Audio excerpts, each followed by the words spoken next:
Hello viewers, চট্টগ্রামের অনেক মানুষকে দেখলাম সাগরের কাটা মাছ বা আইড় মাছটি খেতে চায় না। কারণটি কি কারো জানা আছে? আরে ভাই, এই মাছ যে কি পরিমাণ সুস্বাদু, একবার আপনি না খেয়ে দেখলে বুঝবেন না।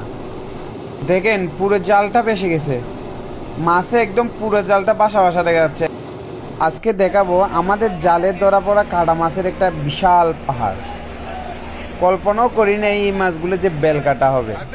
কাটা মাছের মধ্যে এই বেল কাটা সবচেয়ে মজাদার। এগুলো আসলে সহজে পাওয়া যায় না।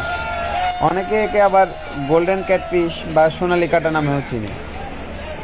বাজারে অন্যান্য কাটা মাছগুলো আপনি সাধারণত 150 থেকে 200 টাকায় পাবেন, কিন্তু এই বেল কাটা আপনার কিনতে হলে 350 থেকে 400 টাকায় কিনতে হবে।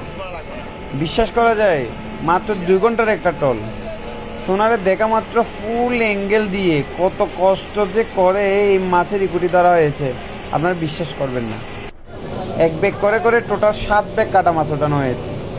এরপর জাল ওঠানোর পর দেখি জাহাজে আর বিন্দু পরিমাণও জায়গা নেই, মানে পুরো একটা মাছের পাহাড় হয়ে গেছে।